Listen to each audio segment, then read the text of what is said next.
أعوذ بالله من الشيطان الرجيم. بسم الله الرحمن الرحيم. يا أيها الذين آمنوا أنفقوا مما رزقناكم من قبل أن يأتي يوم لا بيع فيه ولا خلة ولا شفاعة والكافرون هم الظالمون. الله لا إله إلا هو الحي القيوم لا تأخذه سنة ولا نوم له ما في السماوات وما في الأرض من ذا الذي يشفع عنده إلا بإذنه يعلم ما بين أيديهم وما خلفهم ولا يحيطون بشيء من علمه إلا بما شاء وسع كرسيه السماوات والأرض ولا يؤوده حفظهما وهو العلي العظيم. لا إكراه في الدين قد تبين الرشد من الغي فمن يكفر بالطاغوت ويؤمن بالله فقد استمسك بالعروة الوثقى لا انفصام لها والله سميع عليم. الله ولي الذين آمنوا يخرجهم من الظلمات إلى النور والذين كفروا أولياؤهم الطاغوت يخرجونهم من النور إلى الظلمات أولئك أصحاب النار هم فيها خالدون. صدق اللہ العظیم. محترم حضرات، سامعین کرام، حاضرین مسجد، عزیزوں اور بزرگوں، یہ قرآن مقدس کے تیسرے پارے کی سورہ بقرہ کی پاکیزہ، نورانی، مبارک، باعظمت، مطہر آیتیں ہیں. دعا کیجئے رب العزت والجلال ان مقدس آیات کی روشنی میں صحیح اور سچی بات عرض کرنے کی توفیق نصیب فرمائے اور ہم سب کو عمل کرنے کی توفیق عطا فرمائے. اس سے پہلے کی آیات میں اللہ تعالیٰ نے تسلی دی تھی اپنے محبوب جناب محمد الرسول اللہ صلی اللہ علیہ وسلم اور انبیاء علیہ السلام کی فضیلت اور درجے بیان فرمائے. اس لیے کہ نبی کریم صلی اللہ علیہ وسلم کو اللہ تعالیٰ نے آخری نبی بنا کر کے بھیجا، سارے عالم کے لیے نبی بنا کر بھیجا اور گواہی دی انک لمن المرسلین، آپ پیغمبروں میں سے ہیں. مگر پھر بھی دلائل، معجزات، آپ کا کردار، آپ کی سیرت سب کچھ سمجھنے کے باوجود بہت سے لوگوں نے ایمان قبول نہیں کیا، آپ کی رسالت کو نہیں مانا. اس سے آپ کو غم ہوتا تھا. تو حق تعالی شانہ نے فرمایا کہ اے پیغمبر، ہم نے دنیا میں جو پیغمبر بھیجے ہیں ان تمام پیغمبروں کی امت میں یہ بات رہی ہے کہ پوری امت نے کسی پیغمبر پر ایمان قبول نہیں کیا. ہر پیغمبر کی امت میں کچھ لوگ ایسے رہے جنہوں نے ایمان قبول کیا اور کچھ ایسے رہے جنہوں نے نہیں مانا. یہ آپ کے ساتھ بھی ہو رہا ہے. اس میں آپ کا قصور نہیں، اس میں آپ کے بیان اور آپ کے دلائل میں کوئی کمی نہیں. حقیقت میں اس کا تعلق اللہ کی مشیت سے ہے، اللہ کی چاہت سے ہے. اللہ جس کو ہدایت دیتا ہے اس کو کوئی گمراہ کرنے والا نہیں، اور جس کو محروم کر دیتا ہے کوئی ہدایت دینے والا نہیں. تو حق تعالی شانہ نے یہ بھی فرمایا جو ہم نے پیغمبر بھیجے وہ پیغمبر سب سچے تھے، برحق تھے، لیکن ان سب کے درجے برابر نہیں تھے. ان پیغمبروں میں درجات ہیں، بعض کے درجے بعض سے بڑے ہیں. تلک الرسل فضلنا بعضهم علی بعض، یہ ایسے پیغمبر ہیں جن میں سے بعض کو بعض پر ہم نے فضیلت دی ہے. اور فضیلت دینے کا بھی ذکر اللہ تعالیٰ نے فرمایا کہ ان میں سے بعض پیغمبر وہ ہیں جن کو اللہ تعالیٰ نے ہم کلامی کا شرف عطا فرمایا، یعنی بغیر فرشتے کے واسطے کے براہ راست اللہ نے ان سے بات کی۔ یہ شرف اور اعزاز ہے۔ یہ اعزاز حضرت موسیٰ علیہ السلام کو ملا، یہ اعزاز حضرت آدم علیہ السلام کو ملا، یہ اعزاز جناب محمد الرسول اللہ صلی اللہ علیہ وسلم کو ملا۔ پھر فرمایا وَرَفَعَ بَعْضَهُمْ دَرَجَاتٍ، ان میں سے بعض ایسے ہیں کہ ان کو تمام درجات میں سب سے اعلیٰ بنایا، ان کے درجے ہیں، مگر بعض پیغمبر ایسے ہیں کہ جن کو ان تمام درجات میں سب سے اعلیٰ اور اشرف مقام عطا فرمایا، اور وہ شخصیت اور وہ ہستی ہے جناب محمد الرسول اللہ صلی اللہ علیہ وسلم کی۔ اس طریقے پر کہ اللہ نے جو کچھ تمام پیغمبروں کو دیا تھا، جو کمالات، جو خوبیاں، وہ سب کے سب عطا فرمائے جناب محمد الرسول اللہ صلی اللہ علیہ وسلم کو، جہاں کے سارے کمالات ایک تجھ میں ہیں، تیرے کمال کسی میں نہیں مگر دو چار۔ تمام پیغمبروں کے کمالات اور خوبیاں اللہ نے جمع فرما دی اپنے محبوب جناب محمد الرسول اللہ صلی اللہ علیہ وسلم کی ذات گرامی میں۔ کسی نے کہا حسن یوسف دم عیسیٰ ید بیضا داری، حسن یوسف دم عیسیٰ ید بیضا داری، آنچ خوباں ہمہ دارند تو تنہا داری۔ یوسف علیہ السلام کا ممتاز کمال کیا ہے؟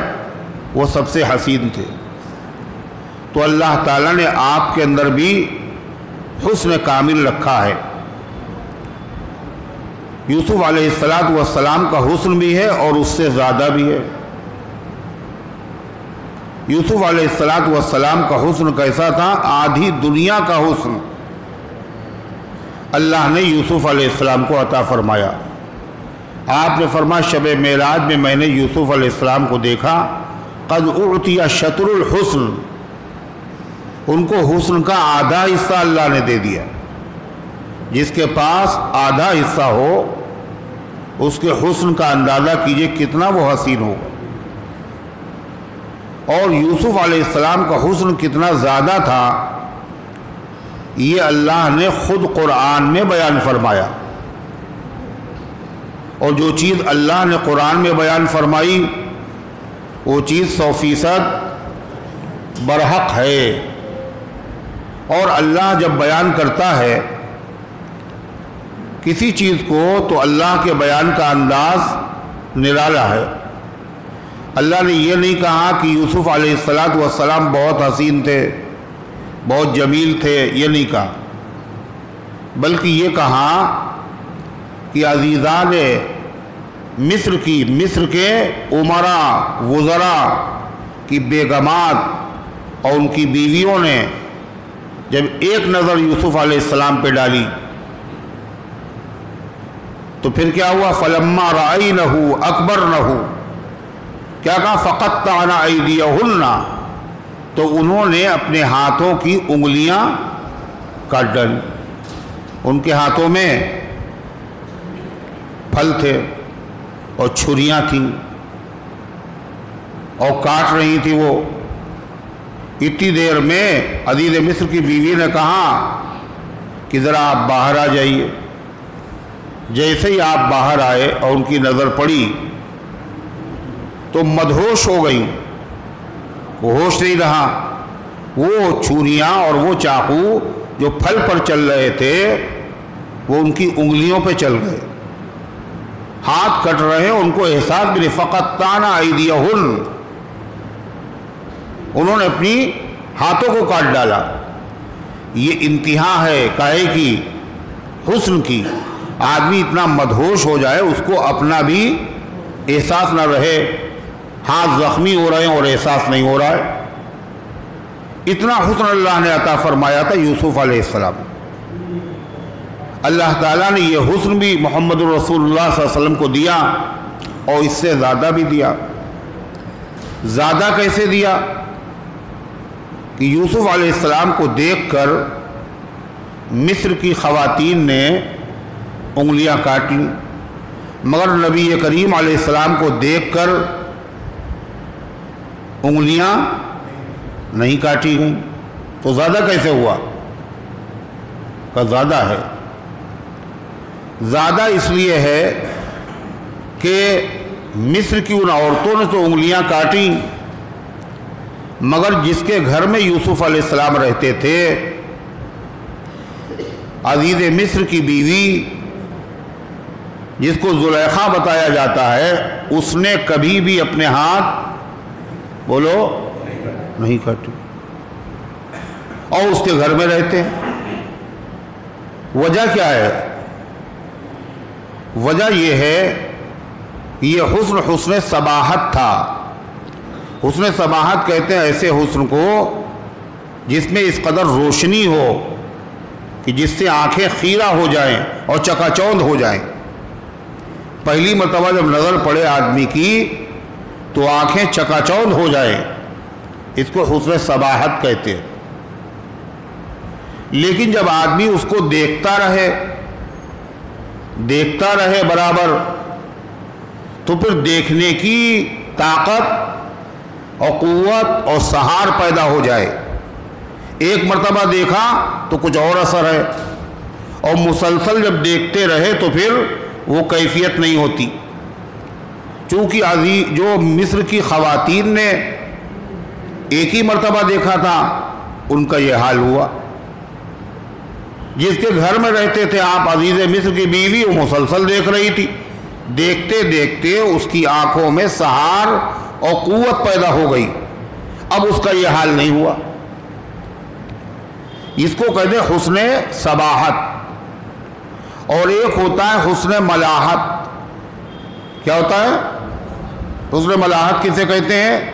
یہ ایسا حسن ہوتا ہے جس کو جتنا زیادہ دیکھا جائے وہ بڑھتا ہی چلا جائے.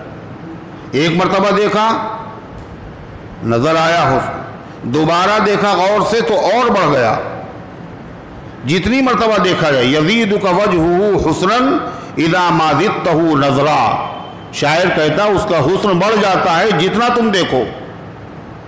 امام شافعی رحمۃ اللہ علیہ نے فرمایا کہ حضرت امام اعظم ابو حنیفہ رحمۃ اللہ علیہ کا ذکر میرے سامنے بار بار کیا کرو، بار بار کیا کرو. امام شافعی فرما رہے. کیوں فرما رہے ہیں؟ کہتے تھے امام اعظم ابو حنیفہ کا ذکر مشک ہے، مشک. اور مشک کی خاصیت یہ ہے جتنا اسے رگڑا جائے اتنی زیادہ اس کی مہک کم ہو جاتی ہے، بڑھ جاتی ہے. فرمایا اعز ذکر نعمان لنا ان ذکرہ. میرے سامنے نعمان، یہ امام اعظم حنیفہ کا نام ہے، میرے سامنے نعمان کا ذکر بار بار کرو. کیوں؟ هو المسک، وہ مشک ہے. اذا ما کررتہ یتضوع، جب تم اسے رگڑو گے تو اتنی زیادہ اور مہکے گا. تو حسن صباحت کہتے ہیں ایک مرتبہ نظر پڑے اور آدمی مدہوش ہو جائے. اور حسن ملاحت اسے کہتے ہیں جتنا آدمی اس کو دیکھتا رہے غور و فکر کے ساتھ، اس کے حسن میں کمی نہ آئے بلکہ اضافہ ہو جائے. یعنی آنکھ دیکھے آدمی تو دیکھتا رہ جائے، اتنی حسین آنکھیں.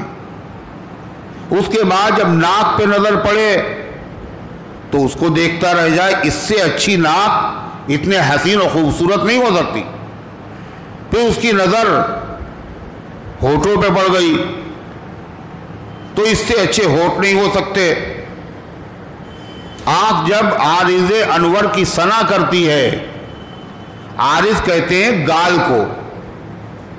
حضور پاک علیہ السلام کے جو مبارک رخسار تھے، جب ان کو دیکھتا ہے آدمی، دیکھ کر کے محو ہو جاتا ہے، تو تعریف کرنے لگتا ہے۔ آنکھ جب عارض انور کی ثنا کرتی ہے، دل یہ کہتا ہے ابھی آپ نے دیکھا کیا ہے؟ آپ نے ابھی ایک ہی چیز دیکھی ہے۔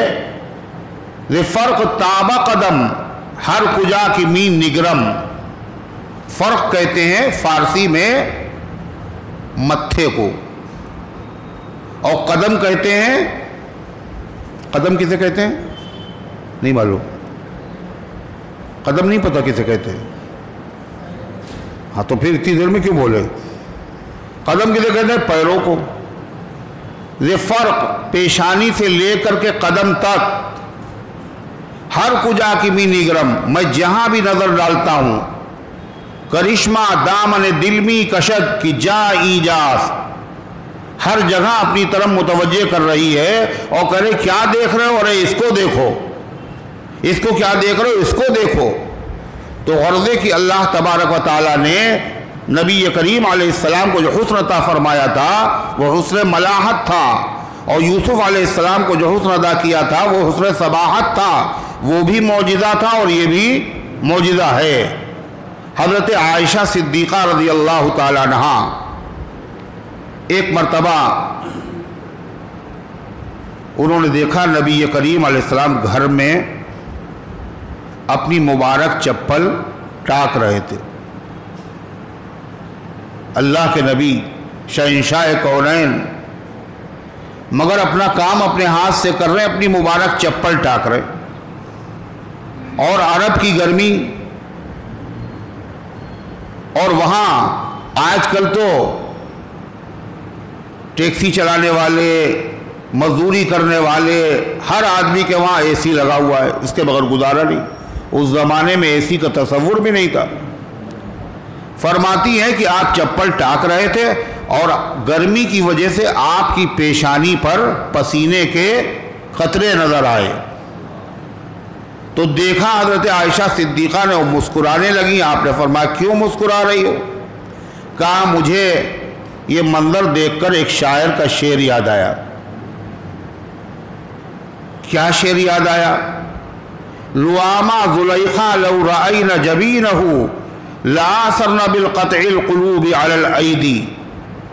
زلیخا کو جن عورتوں نے ملامت کی تھی، اور جب یوسف کو زلیخا نے ان کو دکھا دیا تو انہوں نے اپنے ہاتھ کاٹ لیے تھے، لیکن اگر وہ ہمارے محبوب کو دیکھ لیتی تو پھر انگلیوں کے ٹکڑے نہ کرتی بلکہ دلوں کے ٹکڑے کر لیتی۔ تو اللہ تبارک و تعالیٰ نے نبی کریم علیہ السلام کے اندر سارے کمالات بھر دیے، جو تمام پیغمبروں کو الگ الگ عطا فرمائے وہ سارے کمالات اپنے محبوب میں جمع کر دیے۔ جیسے حسن یوسف، دم عیسیٰ۔ دم عیسیٰ کیا ہے؟ دم کے معنی پھونک، کہتے پڑھ کے دم کر دیجئے، کہتے ہیں نا، یعنی پھونک دیجئے۔ دم عیسیٰ، آگے آ رہا عیسیٰ علیہ السلام کا ذکر۔ عیسیٰ علیہ السلام کی پھونک معجزہ تھی۔ اگر انہوں نے پھونک دیا پرندہ مٹی کا بنانے کے بعد تو وہ زندہ ہو کر کے اڑ گیا، فیکون طیرا باذن اللہ، تو اللہ کے حکم سے وہ پرندہ بن جاتا تھا۔ اتنی طاقت۔ جس بیمار پہ دم کیا، ایک آدمی بیٹھ جاؤ ان کے پاس، ان کو قابو میں کرو، الگ الگ یا تو بٹھاؤ ان کو، پھر ابھی آئے گا، وہاں گئے وضو خانے میں، ابھی پھر آئے گا۔ تو کیا بنایا؟ دم عیسیٰ، عیسیٰ علیہ السلام کے پھونک میں بڑی طاقت۔ تو یہ معجزہ تھا عیسیٰ علیہ السلام کا، مریض پہ دم کیا اور شفا ہو گئی۔ یہ معجزہ، ہاتھ پھیرا بیمار اچھا ہو گیا۔ یہ معجزہ بھی اللہ نے نبی کریم علیہ السلام کو عطا فرمایا تھا۔ کیسے؟ حضور انور صلی اللہ علیہ وسلم نے ایک صحابی کی آنکھ میدان احد میں باہر آ گئی آنکھ سے، حضرت قتادہ، اور وہ آنکھ لے کر کے آپ کے پاس آئے، حضور یہ میری آنکھ۔ آپ نے ان کے ہاتھ سے وہ لی اور ان کی آنکھ میں رکھ دی، اور اس آنکھ میں روشنی دوسری آنکھ سے زیادہ پیدا ہو گئی اور زیادہ خوبصورت نظر آنے لگی۔ نبی کریم علیہ السلام نے اپنا مبارک لعاب حضرت علی کی آنکھ میں لگایا تو کبھی آنکھیں نہیں دکھی، نظر تیز ہو گئی، اور صدیق اکبر کے پیروں میں لگایا تو ان کے پیروں میں کبھی لغزش نہیں پیدا ہوئی۔ اگر آپ نے کھاری کنویں کے پانی میں ڈال دیا تو کنویں کا پانی میٹھا ہو گیا۔ اگر آپ نے اس شخص کے سر پہ ہاتھ پھیر دیا جس کا سر گنجا تھا تو فوراً بال اگائے۔ جہاں پر آپ نے ہاتھ پھیر دیا وہ بال زندگی بھر کالے اور سیاہ رہے۔ جس آدمی کے بدن پہ آپ نے ہاتھ پھیر دیا اس آدمی کے بدن سے مرتے دم تک خوشبو آتی رہی، ختم نہ ہوئی۔ اور لوگ کہتے تھے کون سی خوشبو لگاتے ہو؟ ایسی خوشبو تو نہ مشک میں ہے نہ عنبر میں ہے۔ تو وہ کہتے تھے یہ خوشبو ہے جناب محمد رسول اللہ صلی اللہ علیہ وسلم کے ہاتھ پھیر دینے کی، پھونک مار دینے کی۔ آپ نے پھونک ماری، صحیح ہو گیا۔ تو دم عیسیٰ علیہ السلام کا معجزہ کیا پھونک مارنا تھا، اس سے بیمار اچھے ہوتے تھے۔ یہ معجزہ، یہ کمال بھی اللہ نے اپنے محبوب کو عطا فرمایا۔ حسن یوسف، دم عیسیٰ، ید بیضا داری۔ ید کے معنی عربی میں ہاتھ اور بیضا کے معنی روشن۔ یہ معجزہ موسیٰ علیہ السلام کا تھا۔ جب وہ اپنا ہاتھ گریبان میں ڈالتے تھے اور جب باہر نکالتے تھے اتنا روشن منور ہوتا تھا کہ سورج کی روشنی پہ بھی غالب ہو جاتا تھا۔ یہ موسیٰ علیہ السلام کا معجزہ ہے۔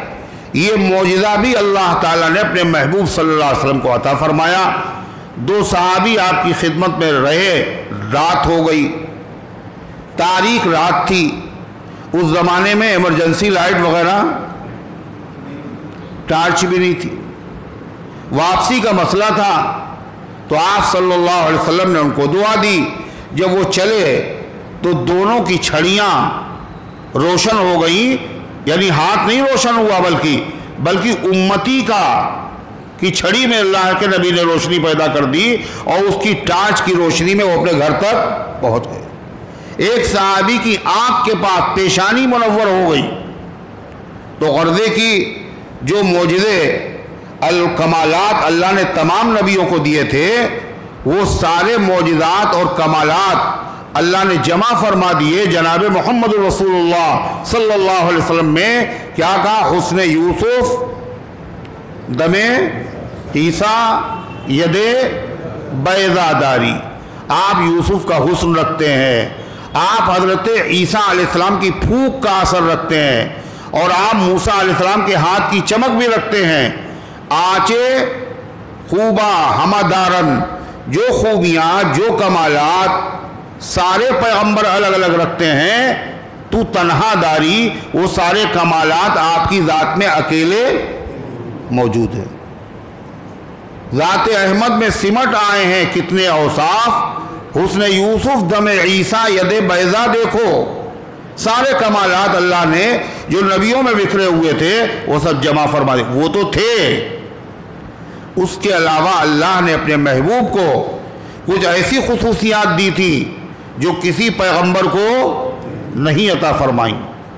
رحمت للعالمین ہونا، تمام پیغمبر کے لیے، تمام عالم کے لیے نبی ہونا۔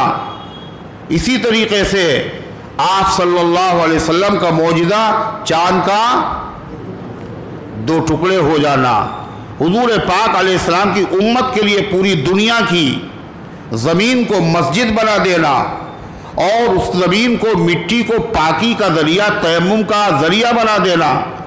اسی طریقے سے مال غنیمت کو حلال کر دینا۔ مال غنیمت، جنگ میں دشمن سے جو مال ملتا ہے، مال غنیمت۔ پہلے نبیوں کی امت میں بھی جہاد ہوتا تھا، مال بھی آتا تھا، مگر اس مال کو استعمال کرنا کسی نبی کی امت کے لیے حلال نہیں تھا۔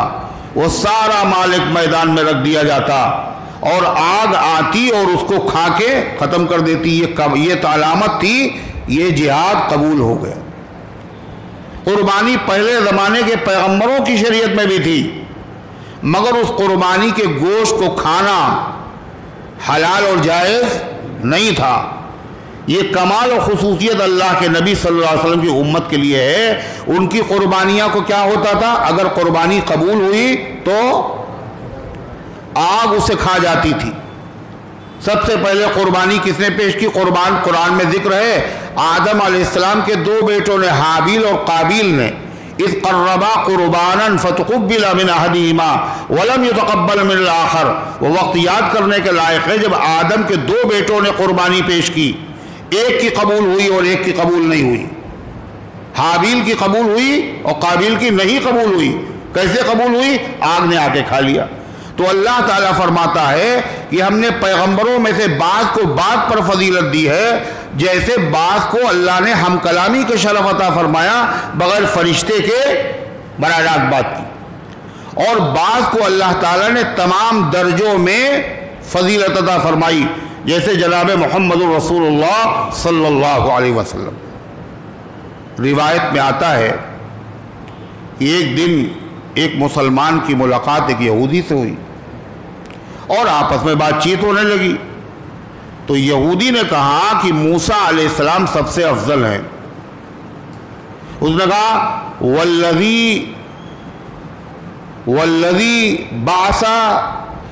اصطفاہ موسیٰ علی العالمین، اس خدا کی قسم جس نے موسیٰ علیہ السلام کو تمام عالم والوں میں سے چن لیا. تو مسلمان تو جذباتی ہوتا ہی ہے، اور پھر یہ بھی دیکھ رہا ہے کہ موسیٰ علیہ السلام اور حضور کو چھوڑ دیا اس نے، تو ایک تماچا مار دیا اور کہا خبیث علی محمد صلی اللہ علیہ وسلم، محمد صلی اللہ علیہ وسلم کے مقابلے میں بھی موسیٰ کو چن لیا.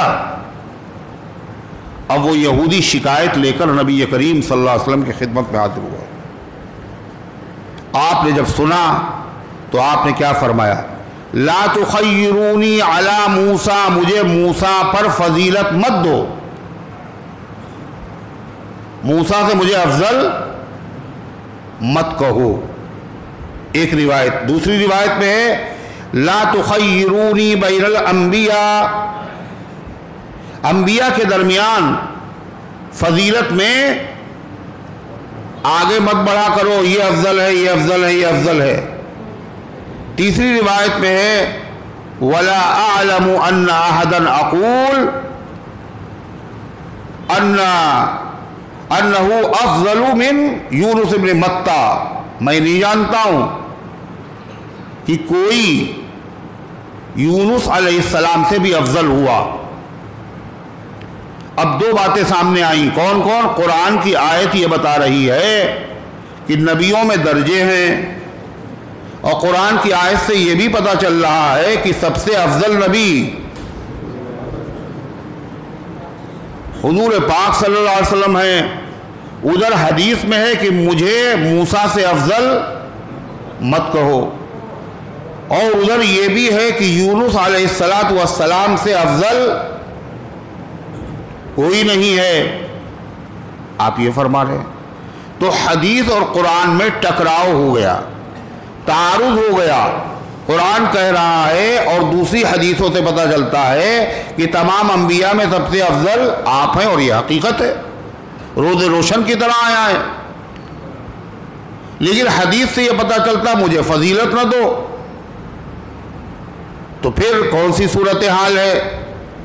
تو اس حدیث کا مطلب سمجھنے کی ضرورت ہے. خالی حدیث کا ترجمہ پڑھنے سے مسئلے حل نہیں ہوں گے. اہل حدیث بن جانے سے کسی عالم، کسی امام کی مجھے ضرورت نہیں، خود ڈائریکٹ حدیث دیکھیں گے، عمل شروع کر دیں گے. تو اس حدیث کا جواب کیا ہے؟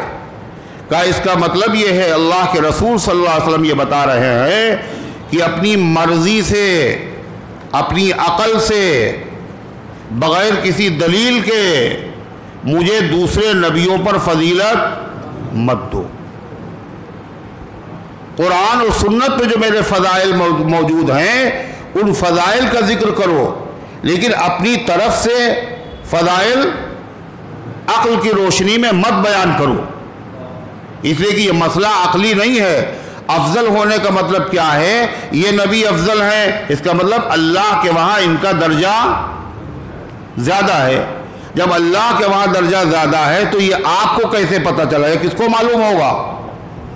کس کو معلوم ہوگا؟ ارے یہ کس کو معلوم ہوگا؟ افضل ہونے کا مطلب اللہ کے وہاں ان کا مقام سب سے اونچا ہے۔ یہ آپ کو کیسے پتہ چلے گا کہ اللہ کے وہاں ان کا مقام اونچا ہے؟ یہ کون جانے گا؟ یہ تو اللہ ہی جانتا ہے۔ اور اللہ جب بتا دے کہ اس کا مقام افضل ہے تو وہ افضل ہے۔ مطلب یہ ہے اپنی عقل سے، اپنے دماغ سے، اپنی رائے سے، اپنے قیاس سے میری فضیلت نہ بیان کرو۔ دوسرا مطلب اس کا یہ ہے، حضور پاک علیہ الصلوۃ والسلام فرما رہے ہیں کہ میری ایسی فضیلت مت بیان کرو جس فضیلت کی وجہ سے دوسرے نبی کی توہین ہو جائے۔ نہیں سمجھ میں آئی بات؟ وہ بھی نبی ہیں، اللہ کے منتخب بندے ہیں، نبی معمولی نہیں ہوتا بلکہ سب سے اونچا درجہ نبی کا ہوتا ہے، لہذا ایسی کوئی فضیلت مت بیان کرو میری جس کی وجہ سے دوسرے نبی کی توہین ہونے لگے۔ یوسف بھی ان کی غلامی کرے، یہ کلمہ بڑا سخت ہے نا؟ یہ بھی کہنا کہ حضرت عیسیٰ فلک پر حضرت عیسیٰ محمد مصطفیٰ نیچے۔ ایک عیسائی نے کہا عیسیٰ علیہ السلام کہاں ہیں؟ آسمانوں پر ہیں، اور محمد صلی اللہ علیہ وسلم قبر پاک میں زمین میں۔ انہوں نے کہا فلک پر حضرت عیسیٰ محمد مصطفیٰ نیچے۔ اس کا مقصد اللہ کے نبی کی توہین کرنا ہے، عیسیٰ علیہ السلام کی فضیلت اس طرح بیان کرنا جس سے نبی کی توہین ہو۔ تو جب اس نے یہ بات کہی تو ایکشن کا پھر کیا ہوتا ہے؟ ری ایکشن ہوتا ہے۔ جب اس نے یہ کہا تو دوسرے مسلمان نے جواب دیا، جیسا وہ تھا ویسے جواب دینے والا تھا۔ اس نے کیا کہا؟ یہ دریائے فلک پر حضرت عیسیٰ محمد مصطفیٰ نیچے، یہ دریائے نبوت ہے، حباب اوپر گوہر نیچے۔ حباب جانتے کسے کہتے ہیں؟ دریا کے اوپر جو بلبلے آتے ہیں نا ان کو کہتے ہیں حباب۔ اور موتی کسے کہتے ہیں؟ کہ وہ نیچے ہوتا ہے، وہ بلبلا اوپر ہوتا ہے۔ جیسے بلبلا اوپر ہے مگر افضل کون ہے؟ موتی۔ یہ دریائے نبوت ہے، حباب اوپر گوہر نیچے، یہ اس نے کہا۔ مگر شریعت اس کی اجازت نہیں دیتی کہ کسی نبی کی ایسی فضیلت مت بیان کرو کہ دوسرے نبی کی توہین ہو جائے۔ اس لیے نعت میں بہت زیادہ ضرورت اس بات کی ہے۔ بعض لوگ ایسی فضیلت بیان کرتے ہیں، نبی تو نبی خدا کے برابر کر دیتے ہیں نبی کریم صلی اللہ علیہ وسلم کو۔ ایک صاحب کہتے ہیں ہم تو مالک ہی کہیں گے کہ وہ مالک کے حبیب، ہم تو مالک ہی کہیں گے کہ وہ مالک کے حبیب، اس لیے کہ اللہ کے تو آپ محبوب ہیں، لہذا اللہ مالک ہے اور آپ اس کے محبوب ہیں، لہذا آپ بھی مالک ہیں۔ اللہ قرآن میں کیا کہہ رہا ہے؟ مالک یوم الدین۔ مالک کون ہے؟ اکیلے اللہ ہے۔ لمن الملک اليوم، کس کی ہے حکومت، کس کی ہے ملکیت؟ وَلِلَّهِ مَا فِي السَّمَاوَاتِ وَمَا فِي الْأَرْضِ، آسمان و زمین میں جو کچھ بھی ہے سب اللہ کی ملکیت میں ہے، سب اللہ کی مخلوق ہے۔ اور ظاہر بات ہے اس میں جب سب مخلوق ہیں تو مخلوق خالق کے برابر کبھی ہو ہی نہیں سکتی۔ اللہ کے نبی صلی اللہ علیہ وسلم مخلوق ہیں، تمام مخلوق سے افضل ہیں، مگر اللہ کے برابر تو نہیں ہو سکتے۔ تو کیا کہہ رہے ہیں؟ ہم تو مالک ہی کہیں گے کہ ہو مالک کے حبیب، کیونکہ محبوب و محب میں نہیں میرا تیرا۔ ایسی تعریف سے اللہ کے نبی علیہ السلام خوش نہیں ہیں، آپ ناراض ہیں، آپ نے فرمایا کہ جس طرح عیسائیوں نے عیسیٰ علیہ السلام کو ان کے درجے سے آگے بڑھا دیا، خبردار تم لوگ اس مصیبت میں مبتلا نہ ہو جانا۔ بعض لوگ تو محبت میں کہہ دیتے ہیں مگر ان کو شعور نہیں ہوتا، ان کا ارادہ توہین کا نہیں ہوتا ہے، مگر جاہل ہوتے ہیں بیچارے، محبت میں کہہ ڈالتے ہیں۔ یہاں جو منع کیا گیا کاہے سے؟ توہین کرنے سے، اور بیچارہ جاہل آدمی ہے، جاہل آدمی کی جیسی سمجھ ویسے کہہ دے گا۔ چنانچہ ایک صاحب ذکر ہو رہا تھا نبیوں کا کہ یہ افضل ہے اور یہ ان سے افضل ہے، عیسیٰ اور موسیٰ کا ذکر ہو رہا تھا، تو ایک دیہاتی آدمی سن کے کہنے لگا، کہا وہی تو اصلی ہیں اور باقی سب ایسے ہی۔ وہی تو اصلی ہیں یعنی محمد الرسول اللہ صلی اللہ علیہ وسلم کا وہی تو اصلی ہیں اور باقی سب ایسے ہی۔ اس نے اپنی زبان میں کہہ دیا، اس بیچاروں کو شعور نہیں تھا، وہ بتانا یہ چاہتا تھا کہ آپ ہی کا درجہ سب سے بڑا ہے باقی انبیاء سے، مگر اس کو کہنا نہیں آیا ہے۔ جو جی میں آیا ہم کہہ بیٹھے سیدھے سادے لفظوں میں، جو جی میں آیا ہم کہہ بیٹھے سیدھے سادے لفظوں میں، ہم دیوانے کیا جانے دانائی کیا ہوتی ہے۔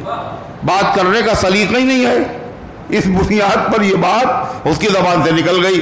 تو اللہ کے رسول صلی اللہ علیہ وسلم کا منشا یہ ہے کہ میری تعریف عقل سے مت کرو، قرآن و سنت کے مطابق کرو، میری تعریف اس طرح نہ کرو۔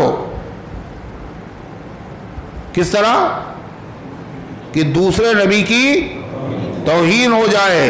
ادھر سارے نبی قابل تعظیم ہیں، ایک نبی کی توہین تمام نبیوں کی توہین ہے، ایک نبی کی تکذیب تمام پیغمبروں کی تکذیب ہے۔ کس طرح احتیاط کی ہے، کس طرح سبق دیا ہے، اور کس طریقے سے حضور پاک صلی اللہ علیہ وسلم نے دوسرے انبیاء علیہ السلام کے مقام اور عظمت کو سمجھایا ہے، تاکہ امت کے دل میں یہ چیز پیدا ہی نہ ہونے پائے۔ اب حضور پاک صلی اللہ علیہ وسلم نے کیا کہا سنیے، آئے گا سورہ یوسف میں کہ یوسف علیہ السلام قید میں ہے، جیل خانے میں، اور بادشاہ نے خواب دیکھا، جس خواب کو دیکھنے سے سب عاجز تھے، جس خواب کی تعبیر سے سب عاجز۔ حضرت یوسف علیہ السلام کے پاس وہ آدمی گیا جس کو تعبیر مل چکی تھی، کہا میں تعبیر پوچھ کے آتا ہوں۔ یوسف علیہ السلام نے تعبیر بتا دی۔ بادشاہ حیرت زدہ ہو گیا، اتنا قابل آدمی میرے جیل خانے میں ہے، لے آؤ۔ تو یوسف علیہ السلام نے فوراً کہا کہ اس طرح میں باہر نہیں آؤں گا، پہلے میری پوزیشن بولو، میری پوزیشن صاف ہونا چاہیے۔ کیوں یوسف جیل میں کیوں گئے تھے؟ دنیا کیا سمجھے گی کہ واقعی یوسف علیہ السلام نے عزیز مصر کی بیوی کے ساتھ خیانت کی، معاذ اللہ۔ دنیا تو یہ سمجھے گی، کون جاتا ہے جیل خانے میں؟ مجرم ڈالے جاتے ہیں۔ اگر میرا مجرم ہونا واضح ہوگا، اگر میرا مجرم نہ ہونا واضح نہیں ہوا، جب میں دین کی بات بتاؤں گا تو لوگوں کے دل میں دین کی بات کی اہمیت اور عظمت نہیں پیدا ہو۔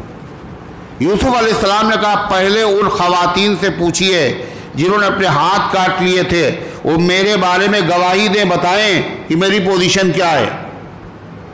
چنانچہ ان عورتوں نے کہا، بلایا بادشاہ نے، کہا میں نے یوسف میں کوئی عیب نہیں پایا، اور جس نے تہمت لگائی تھی عزیز مصر کی بیوی وہ بھی بول پڑی، الان حسس الحق، اب تو سچائی بالکل کلیئر ہو گئی، واضح ہو گئی ہے۔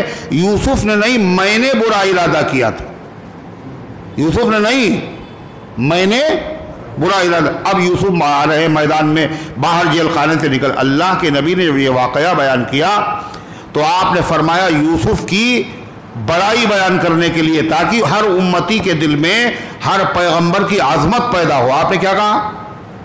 آپ نے کہا سبحان اللہ، یوسف کا صبر تو دیکھنے کے لائق ہے، اگر میں وہاں پہ ہوتا تو میں یہ شرط نہ لگاتا اور میں جیل خانے سے جلدی سے باہر آ جاتا۔ یہ یوسف کا مقام ہے، یہ ان کا صبر ہے، یہ ان کی عظمت۔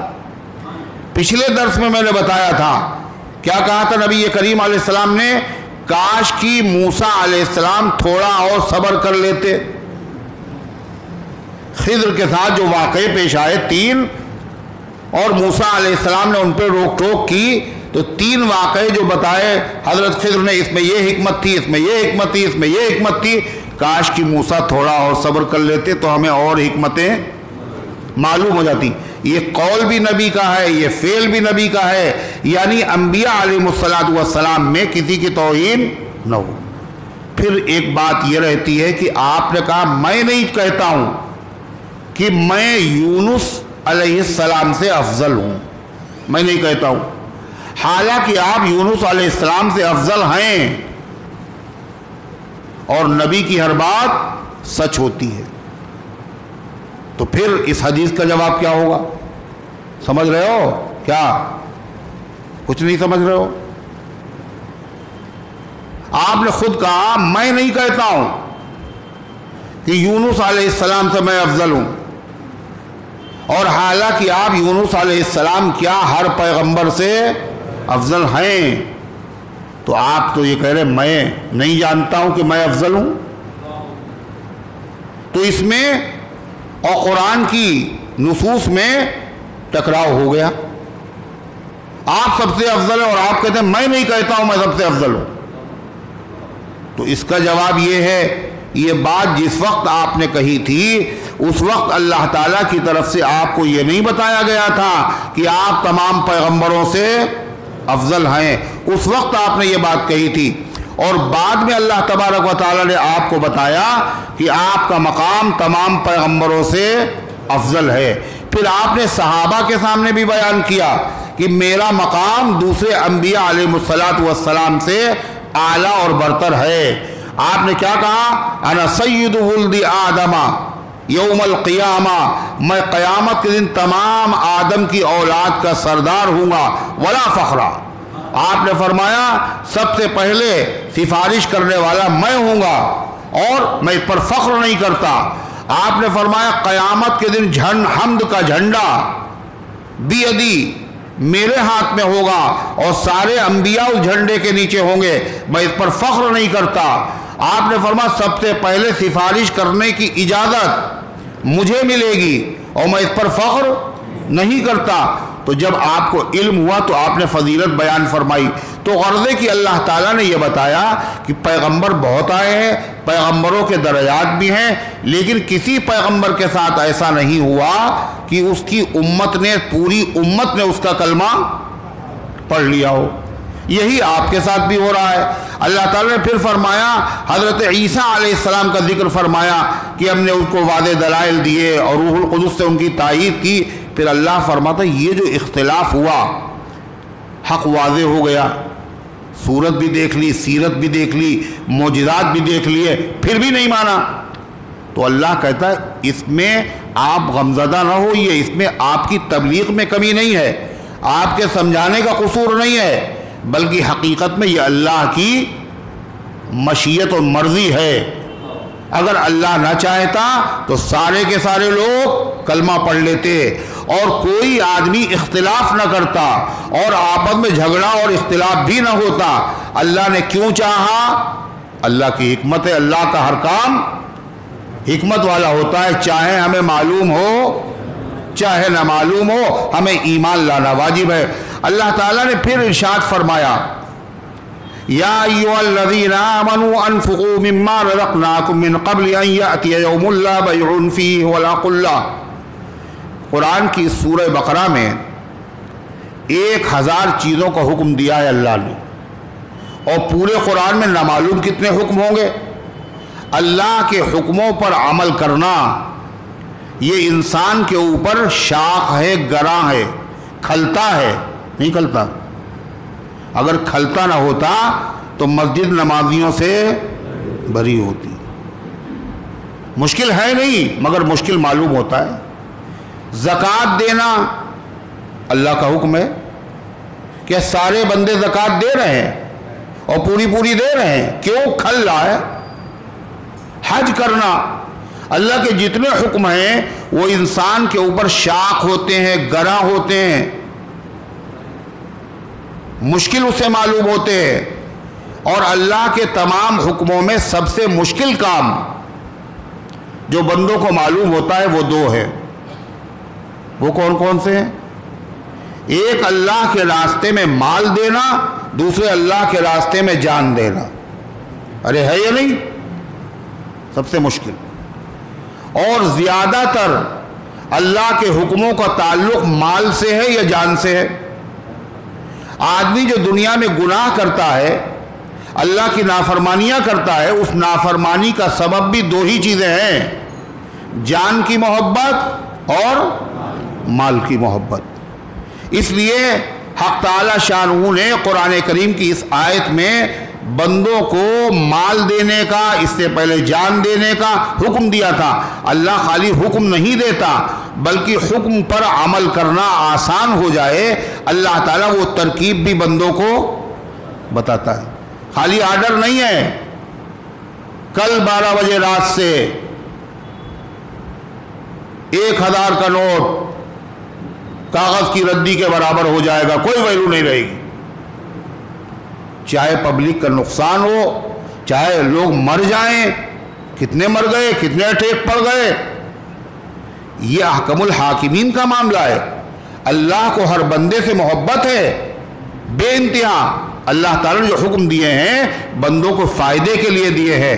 اگر منع کیا ہے تو بندوں کو نقصان سے بچانے کے لیے منع کیا ہے. تو اللہ تعالیٰ بندوں کو حکم دیتا ہے، خالی حکم نہیں دیتا، ذہن بھی بناتا ہے تاکہ اس حکم پر عمل کرنا آسان ہو. کیا کہا اللہ تعالیٰ نے؟ دیکھو بھائی، ان حکموں پر مال خرچ کرنا اللہ کے راستے میں، زکوٰۃ ہے، صدقات ہیں. اسی طریقے سے اللہ کے راستے کا مطلب کیا ہوتا ہے؟ ایک صاحب نے تو یہ بتا دیا کہ جب تک جو ہے آدمی یعنی دعوت کے کام میں نہ خرچ کرے، اس کے علاوہ اور جتنے بھی خیر کے کام ہیں ان میں خرچ کرنا خلاف سنت ہے. دعوت کے کام ہی میں خرچ کرنا یہی سنت ہے. اور چھوٹے موٹے مولانا نہیں، بہت بڑے مولانا، یعنی ذمہ دار عالم. مگر بیان یہ ہے، آپ بتائیے کہ دعوت کی شکل یہی تھی نبی کریم علیہ السلام کے زمانے میں جو آج ہے؟ آج ہے. آپ صلی اللہ علیہ وسلم نے کیا پوچھا؟ ایک صحابی نے، حضور میرے پاس 1 دینار ہے، میں کہاں خرچ کروں؟ آ چکی اس سے پہلے آیت نا، ماذا ينفقون، یہ پوچھ رہے ہیں کہاں خرچ کریں اور کتنا خرچ کریں. 1 دینار ہے، آپ نے فرمایا اپنے اوپر خرچ کرو. حضور میرے پاس 1 اور دینار ہے، تو کہا اپنے گھر والوں پہ خرچ کرو. میرے پاس اور دینار ہے، تو فرمایا اپنے رشتہ داروں پہ خرچ کرو. میرے پاس 1 اور دینار ہے، کہا آپ جس پہ مناسب سمجھو وہاں خرچ کرو. یہ سنت، یہ خلاف سنت ہے. آدمی اپنے بیوی بچوں پہ جو خرچ کرتا ہے یہ بھی سنت ہے، یہ بھی صدقہ ہے. اپنے ماں باپ کی جو خدمت کرتا ہے یہ بھی صدقہ ہے. تو غرض ہے کہ اللہ تبارک و تعالیٰ نے کیا فرمایا؟ یا ایھا الذین آمنوا انفقوا مما رزقناکم. دیکھو جو ہم نے جہاں جہاں خرچ کرنے کے لیے کہا ہے، مجھے تو تم سے کچھ چاہیے نہیں. یہ ہم نے اس لیے کہا ہے تاکہ اس میں تمہارا ہی فائدہ ہو. یہاں تم بینک میں جمع کرتے ہو اور اس کے بعد گھوٹالے ہو جاتے ہیں. ایسی جگہ جمع کرو جہاں اتنا نہیں ملے گا، اس سے کئی گنا بڑھ کے تمہیں ملے گا. یہاں جو کئی گنا 2 گنا بڑھ کے مل رہا ہے یہ حرام ہے، وہاں جو ملے گا وہ حلال ہے. اور اس وقت تمہیں بڑی سخت ضرورت ہوگی، تھوڑا دل کڑا کر لو اور خرچ کرو، اللہ کے بینک میں جمع کرو. اللہ کے بینک میں کیسے جمع ہوگا؟ اللہ کے بندوں پر دین کے کاموں میں. یہ پیر میں کیا ہوا آپ کے؟ درد ہے؟ ادھر بیٹھ جاؤ. کدھر؟ ادھر پیچھے. پھر پیر پھیلاؤ، کوئی حرج نہیں. سب کے سامنے مت پھیلایا کرو پیر. ادھر بیٹھ جاؤ. اگر درد ہے قبلے کی دیوار میں پیٹھ لگاؤ، پیر پھیلاؤ. تو کیا بتا رہے تھے حاجی معین صاحب؟ سب گڑبڑ کر دیتے ہیں لوگ. تو فرمایا خرچ کرو. کہاں؟ مسجد ہے، مدرسہ ہے، اس کے علاوہ کوئی غریب آدمی اس کو دوا کے پیسے نہیں ہے، کسی غریب کی شادی کا مسئلہ ہے، ان تمام جگہوں پہ خرچ کرو. خرچ یہاں کرو گے جمع کہاں ہو رہا ہے؟ یہ اللہ کے بینک میں. اور اس دن تمہیں بڑی سخت ضرورت ہوگی، وہاں تمہیں ملے گا. اللہ تعالیٰ فرماتا لیکن تمہارے پاس ابھی موقع ہے، دیکھو جب تک کہ ہاتھ پیر چل رہے، اس موقع کو سے فائدہ اٹھا لو. اگر اس وقت چوک گئے تو پھر بعد میں ایسا نقصان ہوگا جس کی تلافی نہیں ہو سکتی. ابھی تو ان کی آہٹ پر میں آنکھیں کھول دیتا ہوں. آہٹ جانتے ہیں؟ کوئی آدمی آیا اور اس کے پیر کی آواز ہوئی تو آدمی کی آنکھیں، یعنی اخیر وقت ہے بالکل، یعنی آنکھیں بند ہیں، دنیا سے جانے والا ہے مگر کچھ کر نہیں سکتا، لیکن کوئی آیا تو آنکھیں کھول دی. ابھی تو ان کی آہٹ پر میں آنکھیں کھول دیتا ہوں. وہ کیسا وقت ہوگا جب نہ ہوگا یہ بھی امکان ہے. ایک وقت ایسا آئے گا کہ آنکھیں بھی نہیں کھول پائیں گے. ابھی تو کچھ اور نہیں کر سکتے، آنکھیں کھول کے دیکھ لیتے ہیں. ایک وقت ایسا آنے والا آنکھیں بھی. اللہ یہی کہہ رہا ہے کیا؟ یا ایھا الذین آمنوا، اے ایمان والو، انفقوا مما رزقناکم، اس میں سے خرچ کرو جو ہم نے تمہیں دیا ہے. پہلا جملہ. یہ کیوں سوچ رہے ہو یہ ہمارا ہے؟ یہ تمہارے پاس ہے جتنا، یہ تمہارا ہے ہی نہیں، تو ہمارا دیا ہوا ہے نا. اس میں سے خرچ کرو. ہم یہ نہیں کہہ رہے پورا خرچ کر دو، اس میں سے خرچ کرو. زکوٰۃ کتنی ہے؟ 2.5%.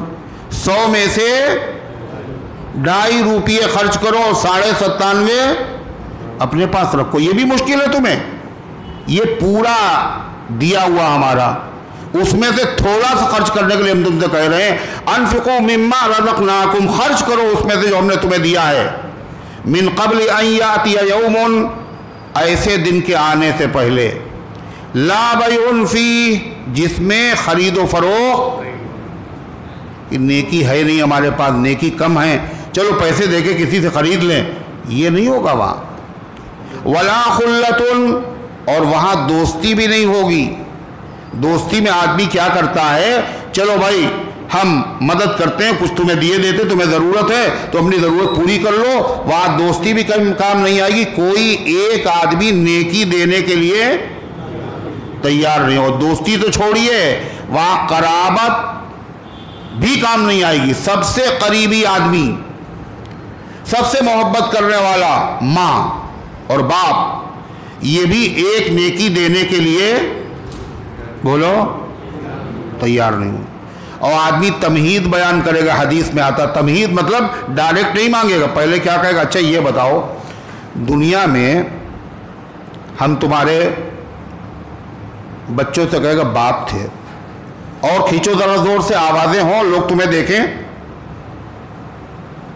جو بھی آتا ہے وہ اسی طرح، ادب ہی نہیں معلوم ہے. اب یہ کھولو زور سے، تو کیا کہا ہے؟ تمہید ڈائریکٹ نہیں مانگے گا. یہ بتاؤ ہم تمہارے باپ تھے، تم میرے بیٹے تھے، ہم تمہارے باپ کیسے تھے؟ آپ بہت اچھے تھے، آپ نے ہر ضد پوری کی، ہر شوق پورا کیا. بیٹا پھر آج ایک کام ہے مجھے تم سے، صرف ایک نیکی کا سوال ہے. تو بیٹا کہے گا مجھے خود اس کی سخت ضرورت ہے، اس لیے میں دینے سے معذور ہوں. اور بیوی سے کہے گا ہم تمہارے شوہر تھے، تمہاری بیوی تھی، بتاؤ ہم کیسے شوہر تھے، ہم نے کیسے تمہارے سے زندگی گزاری. بہترین شوہر، ہر شوق پورا کیا، ہر فرمائش پوری کر دی. کہا پھر بیگم صرف ایک فرمائش آج ہے، ایک نیکی دے دو. وہ کہے گی مجھے سخت ضرورت ہے. ہم تو منزلوں کی بات ہے، راستے میں کیا کہیں ہمیں ابھی اپنے بارے میں پتہ نہیں ہے، ہم کیسے دے سکتے ہیں. اب کہاں جائیں؟ کہا اس کے پاس چلے جس سے رو رو کر ہم نے اپنی بہت ضدیں منوائی ہیں. وہ کون ہے؟ ماں. ساری ضدیں منوائی. اس نے کہا آنکھوں میں آنسو نہیں دیکھ سکتے، ماں کے بات ہوتے، آپ نے میری ہر تمنا پوری کی. قرض لے کر کے، تنگی سہ کر کے. ایک سوال ہے نہیں، بلکہ ماں اور باپ تو اس فراق میں ہوں گے، میری اولاد پر میرا کوئی حق آج نکل آئے اور اس کی نیکیاں مجھے مل جائیں اور میرے گناہ اس پر ڈال دیے جائیں، یہ جہنم میں جاتا ہو تو چلا جائے، ہم جنت میں چلے جائیں۔ جب ماں اس کی تمنا کرے اور باپ اس کی تمنا کرے تو بیگم صاحبہ یہ تو معاف کر دیں گی، کہیں گے دیکھو بیگم ہم نے تمہارا دنیا میں مہر نہیں دیا تھا اور آج بڑا مسئلہ ہے، معاف کر دو مہر۔ تو بیگم کیا کہیں گے، بہت اچھا ہوا جو وہاں نہیں دیا تھا، آج نیکیوں کی مجھے بڑی سخت ضرورت ہے، آج ان پیسوں کے بدلے میں مجھے تمہاری نیکیاں مل جائیں گی۔ جب ماں بدل جائے فَإِذَا نُفِخَ فِي الصُّورِ فَلَا أَنْسَابَ بَيْنَهُمْ، جب سور میں پھونک ماری جائے گی سارے رشتے اور ناطے اور قرابت ختم ہو جائے گی۔ لا يَسَلُ حَمِيمٌ حَمِيمًا، جگری دوست، پکا دوست کسی دوسرے آدمی سے اس کی خیریت بھی نہیں پوچھے گا، مصیبت میں پھنسا ہوا ہے، ہم مدد کریں آپ کی، کچھ کام آ سکتے ہیں؟ قرآن کہتا ہے یبصرونہم، ایک دوسرے کو دیکھ رہے ہوں گے، بلکہ منظر کچھ اور ہوگا۔ قرآن نے بتایا یوم یفر المرء من اخیہ وامہ وابیہ وصاحبتہ وبنیہ لکل امرئ منہم یومئذ شأن یغنیہ، جس دن آدمی بھاگے گا، مدد کرنا تو چھوڑیے، بھاگ رہا ہوگا، من اخیہ اپنے بھائی سے، وامہ اپنی ماں سے، وابیہ اور اپنے باپ سے، کہیں کہ نیکی کا سوال نہ کر لے۔ اللہ فرماتا اس وقت کے آنے سے پہلے پہلے ہم نے تمہیں جو مال دیا ہے اس میں سے خیر کے کاموں میں خرچ کر لو۔ کتنا تھوڑا سا مسجد میں آتے ہیں نا، مسجد میں جب آتے ہیں تو مسجد میں کیا ہوتا ہے، یہاں وضو بھی کرتے ہیں، آ کے نہیں کرتے، تو یہ پانی فری کا ہے۔ یہاں جب آتے ہیں تو یہاں پنکھے چلتے ہیں، اس کا بھی کوئی کرایہ اور کوئی پیسہ ایسا نہیں پڑتا ہے نا۔ یہاں ٹھنڈے پانی کی مشین بھی ہے، اس سے پانی بھی پیتے، یہاں اے سی بھی لگا ہوا ہے۔ یہاں جب آتے ہیں تو امام صاحب بھی موجود ہیں، آپ کو امام ڈھونڈنا نہیں پڑتا۔ یہاں جب آتے ہیں تو مؤذن بھی موجود، مسجد کی صفائی بھی ہو جاتی ہے، آپ 5 ٹائم آتے ہیں اور پڑھ کے چلے جاتے ہیں جیسے کوئی مسئلہ ہی نہیں۔ آپ کے گھر پہ بھی تو بجلی کا بل آتا ہے، پانی کا بل آتا ہے، مسجد اللہ کے گھر کا استعمال کرتے ہیں۔ یہاں اگر ہم تھوڑا سا روزانہ 5 روپیے غلے میں ڈال دیں گے تو کیا ہوگا، مسجد کی خدمت بھی ہو جائے گی اور اللہ کے بینک میں یہ جمع بھی ہو جائے گا، اور روزانہ نماز بھی آپ نے پڑھ لی، اللہ کے حکم پر عمل ہوا، مال اللہ کے راستے میں خرچ کرو اس پر بھی عمل ہو گیا۔ یہ صدقہ ہوگا، صدقہ بری موت سے بچاتا ہے، صدقہ بلاؤں کو ٹالتا ہے۔ مصیبت بھی آ رہی ہے اور صدقہ بھی کر رہے آپ، مصیبت صدقے سے پہلے نہیں آ پائے گی، صدقہ اگر کر دو گے تو مصیبت رک جائے گی، صدقہ آگے پہنچ جائے گا، اپنا ہی بھلا اپنا فائدہ ہے۔ اللہ ہم سب کو عمل کرنے کی توفیق عطا فرمائے۔ اللہ فرماتا ولا خلۃ، وہاں دوستی بھی نہیں ہو، کوئی دوست دے دینے کی، ولا شفاعہ، اور وہاں سفارش بھی نہیں ہوگی۔ سفارش کبھی کبھی ایسا ہوتا ہے پیسہ تو نہیں ہے لیکن ہاں قیامت میں سفارش سے کام چل جائے گا، کہا وہاں سفارش بھی نہیں ہو، سفارش تو ہوگی، انبیاء سفارش کریں گے، سب سے پہلے اللہ کے نبی سفارش، آپ کا نام ہی شافع محشر ہے، کہا سفارش نہ ہونے کا مطلب سمجھے، سفارش نہ ہونے کا مطلب یہ ہے کوئی بھی شخص اللہ کی اجازت کے بغیر چاہے جتنا بڑا ہو اس دن اپنے لب نہیں ہلا سکے گا، اپنے ہونٹ نہیں ہلا سکے گا، اپنی زبان کو حرکت نہیں دے گا۔ یوم یقوم الروح والملائکۃ صفا لا یتکلمون الا من اذن له الرحمن وقال صوابا، جس دن روح الامین فرشتے جبریل اور سارے فرشتے سب بنائے ہوئے کھڑے ہوں گے، لا یتکلمون کوئی بولے گا نہیں، الا من اذن مگر جس کو اللہ اجازت دے گا، اور سب سے پہلے اللہ اجازت جناب محمد رسول اللہ صلی اللہ علیہ وسلم کو، کہ حضور اجازت کیسے مانگیں گے، اے اللہ اجازت ہے، یہ نہیں ہے مانگنے کا طریقہ، کیسے مانگیں گے؟ آپ نے فرمایا عرش اعظم کے پائے کے بعد میں سجدہ کروں گا، اتنا لمبا سجدہ کبھی دنیا میں نہیں کیا۔ کتنا لمبا سجدہ؟ مسند احمد کی روایت ہے 1 ہفتے کی مقدار میں سجدے میں پڑا رہوں، 1 ہفتے کی مقدار، اور پھر اللہ تعالیٰ کی طرف سے خود ارشاد ہوگا یا محمد ارفع راسک، اے محمد صلی اللہ علیہ وسلم اپنا سر اٹھائیے، سل تعطا، مانگیے دیا جائے گا، وشفع تشفع، سفارش کیجئے آپ کی سفارش قبول کی جائے گی۔ یہ سفارش آپ صرف اپنی امت کے لیے نہیں کر رہے گے، تمام پیغمبروں کی امت کے لیے سفارش کریں گے۔ آپ کی سفارش کے بغیر حساب کتاب شروع ہوئی نہیں ہوگا، اور لوگ میدان محشر میں پریشانی میں مبتلا ہوں گے۔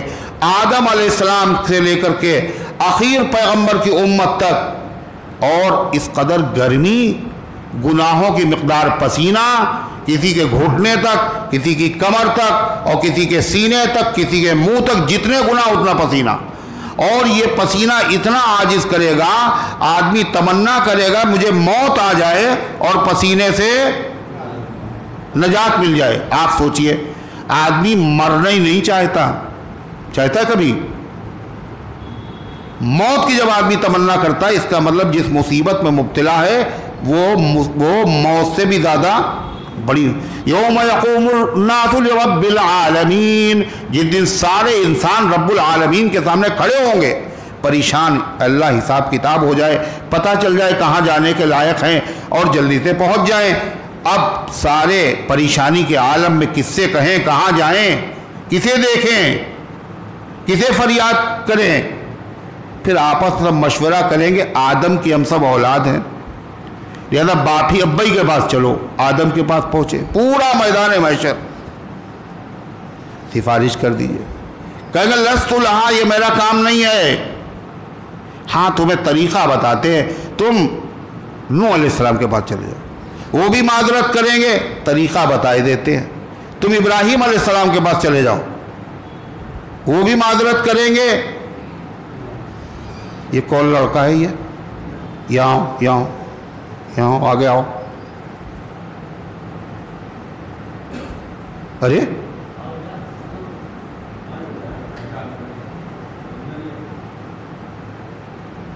پھر بیٹھے قریب بیٹھ، پھر بیٹھے قریب۔ کیا کرتے ہو تم لوگ یہاں بیٹھ کر کے؟ یہ بھی نہیں کر پاتے۔ ادھر چلو، تم ہٹو وہاں سے، ادھر آؤ۔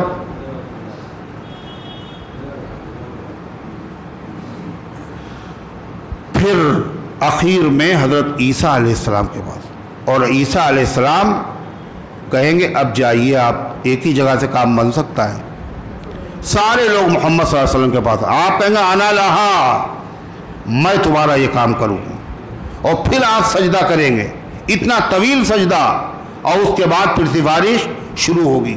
اسی کا نام مقام محمود ہے، یعنی جو مقام اللہ نبی کو قیامت کے دن عطا فرمائے گا وہ کسی نبی کو نہیں۔ وَابْعَثُوا مَقَامًا مَحْمُودًا الَّذِي وَعَدتَّهُ، اذان کی دعا میں ہے، آپ نے کہا جو یہ دعا کرے گا میں اس کی سفارش کروں گا۔ تو حضور کی سفارش کون کون چاہتا ہے؟ ہاتھ اٹھاؤ۔ آپ نے کہا جو سفارش چاہتا ہو یہ دعا پڑھے اذان کے بعد۔ کس کو یاد ہے؟ ہاتھ اٹھاؤ۔ یہ دعا کس کو یاد ہے؟ اچھا کون کون پڑھتا ہے؟ بہت سے لوگوں کو یاد نہیں ہے، مگر یاد نہ ہونا عیب نہیں ہے۔ اب کیا ارادہ ہے؟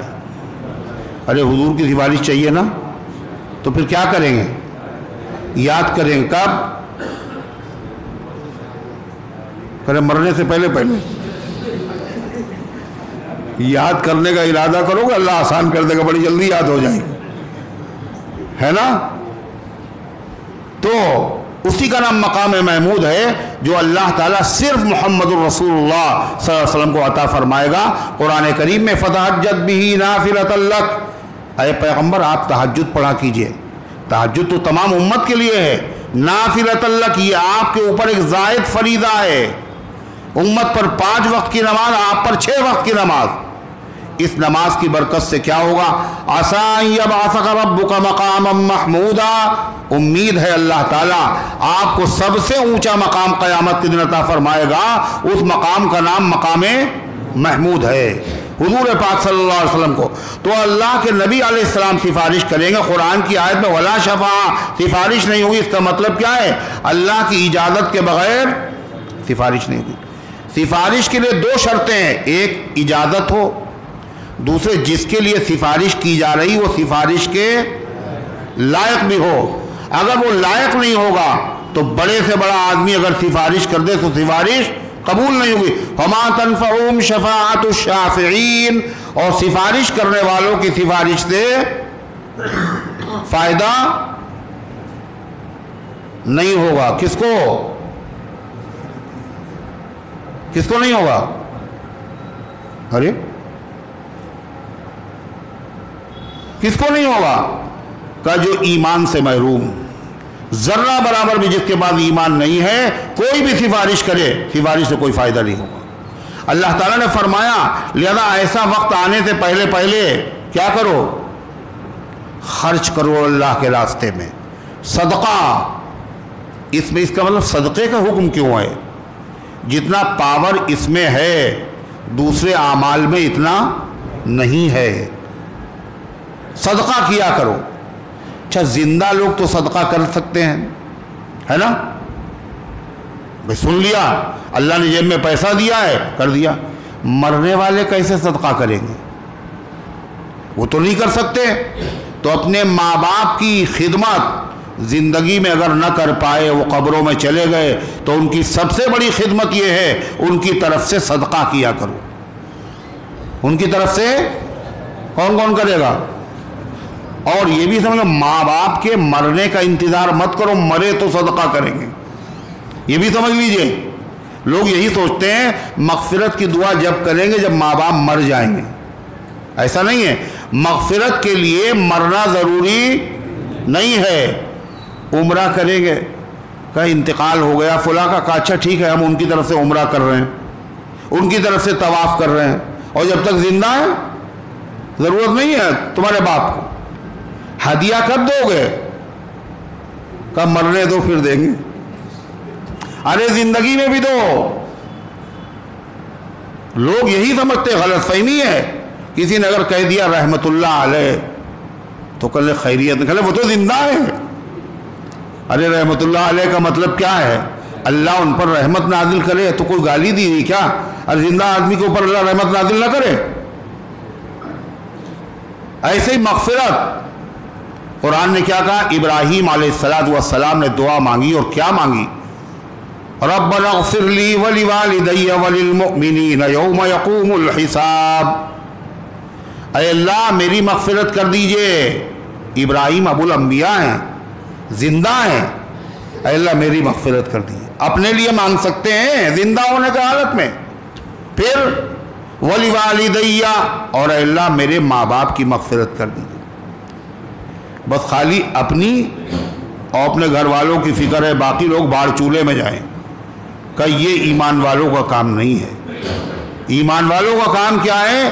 اپنا تو کام ہے کہ جلاتے چلے چراغ، رستے میں خواہ دوست یا دشمن کا گھر ملے. تم ساری امت کو فائدہ پہنچانے کے لیے پیدا کیے گئے ہو.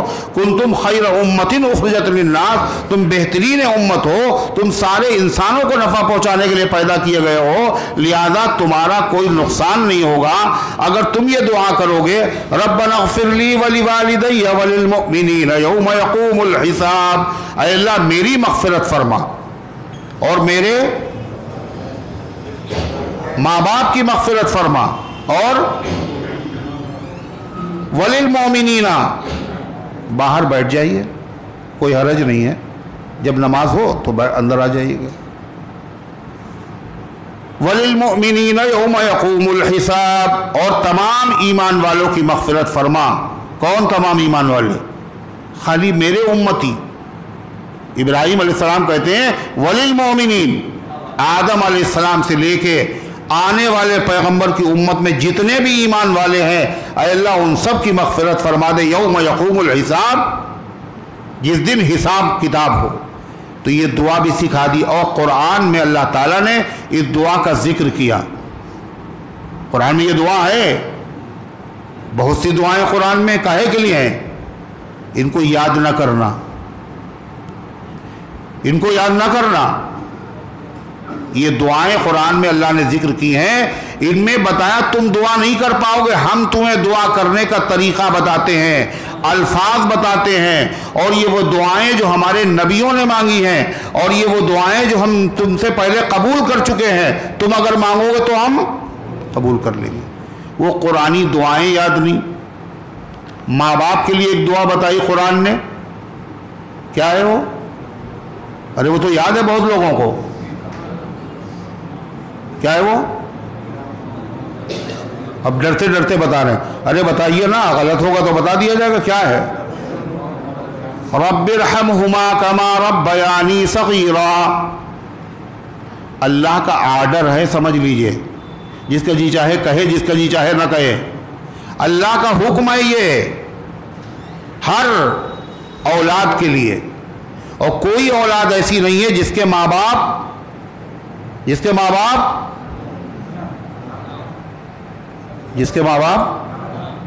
کیا ہوں یا نہ ہوں؟ نہیں، حضرت عیسیٰ علیہ السلام کی ماں ہے مگر باپ نہیں، ماں نہیں ہے، ماں ہے باپ نہیں ہے۔ تو غرضے کی ماں باپ کے لیے دعا کرنے کا اللہ نے آرڈر دیا ہے، کیا؟ وقل، اور کہیے، اگر ماں باپ کے لیے دعا کر رہے تو آپ فرما بردار ہیں، ماں باپ کے بھی اور اللہ کے بھی۔ اور اگر آپ ماں باپ آپ کے ہیں اور آپ دعا نہیں کر رہے یہ، تو آپ نہ صرف یہ کہ ماں باپ کے نافرمان ہیں بلکہ اللہ کے بھی نافرمان۔ ہر نماز میں دعا کرو، اللہ کیا دعا کریں؟ ہمیں تو آتا نہیں ہے۔ اللہ نے کہا یہ کہنا، وقل، اور کہو، رب ارحمہما، اے اللہ ان دونوں پر مہربانی فرما۔ کہا اماں زیادہ چاہتی ہیں، باپ کم چاہتے ہیں؟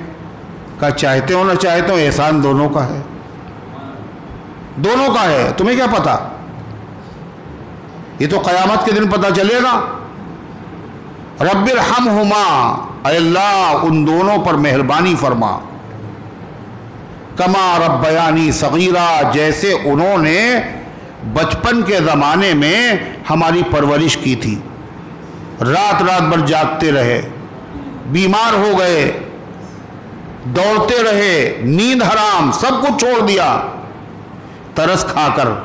اے اللہ آپ بھی ان پہ ترس کھائیے، ان کو معاف کر دیجئے، جہنم کے عذاب سے بچا لیجئے، دنیا میں بھی ان کے ساتھ اچھا معاملہ کیجئے۔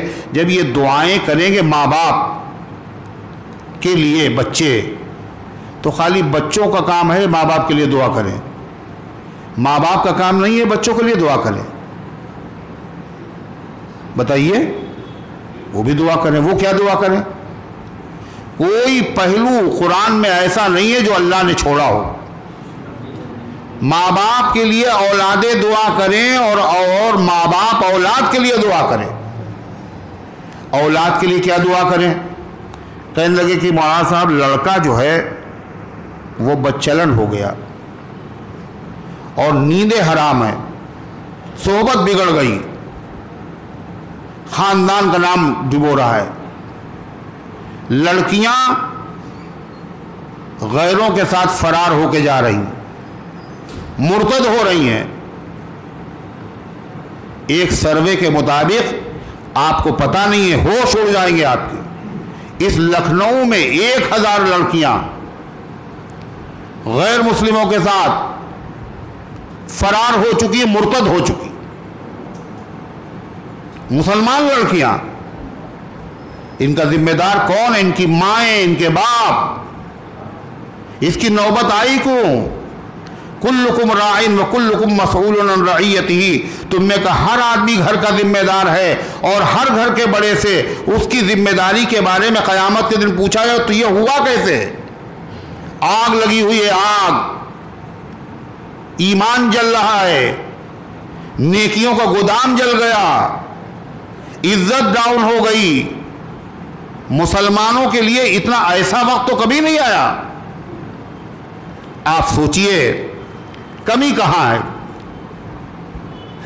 پانی کہاں مر رہا ہے، غلطی کہاں ہو رہی ہے؟ اس لیے کہ درس قرآن میں اللہ نے قرآن کاہے کے لیے نازل کیا؟ اسی لیے تو نازل کیا تھا اللہ کے حکموں کو اگر جانتے تو یہ نہ ہوتا۔ جاہل پہلے بھی تھے، جاہل اب بھی ہیں، مرض بڑھ رہا ہے مگر ہوش نہیں ہے۔ اب بھی اگر ہوش نہ لیا تو سمجھ لیجئے معاملات ہاتھ سے بے قابو ہو جائیں گے۔ اللہ تعالیٰ نے قرآن پاک میں ہر مسئلے پر رہنمائی فرمائی۔ اس سلسلے میں قرآن نے بتایا اولاد برباد ہو رہی، کہے میں نہیں، بدنامی کا ذریعہ بن رہی ہے، تو کیا کریں؟ اللہ تعالیٰ فرمایا امام ابو الحسن اشعری رحمۃ اللہ علیہ نے، شعرانی نے، کہ دیکھیے دعائیں بزرگوں سے بھی کراتے ہیں لوگ اور کرانا چاہیے، اللہ والوں سے بھی، لیکن سب سے تیز اولاد کی اصلاح میں سب سے اہم کردار ماں باپ کی دعا کا ہے۔ ماں باپ اگر دعا کریں گے تو ان کی اصلاح ہو جائے گی۔ دعا کیسے کریں؟ کہ وہ دعا بھی اللہ نے سکھا دی۔ قرآن کریم کا 19واں پارہ سورہ فرقان، اللہ فرماتا ہے والذین یقولون، ہمارے مقبول بندے وہ ہیں جو کہتے ہیں، سب کچھ کرتے بھی ہیں اور یہ دعا مانگتے کیا؟ ربنا هب لنا من ازواجنا وذرياتنا قرة اعین واجعلنا للمتقین اماما، اے اللہ ہمیں آنکھوں کی ٹھنڈک عطا فرما دیجئے، اولاد کی طرف سے، بیویوں کی طرف سے ہمیں متقیوں کا امام بنا دیجئے۔ ہم اپنے گھر کے امام ہیں، گھر والے سب متقی ہو جائیں گے تو ہم متقیوں کے امام بن جائیں گے۔ اللہ سے کہو، اللہ کے قبضے میں سب کے دل ہیں، وہ جدھر چاہے موڑ دے۔ حدیث میں آتا ہے آدمی کے دل اس طرح ہوتے ہیں جیسے کسی میدان میں پر پڑا ہو، پر پرندے کا، اور پر جو ہے وہ بہت وزنی ہوتا ہے نا، ہے نا،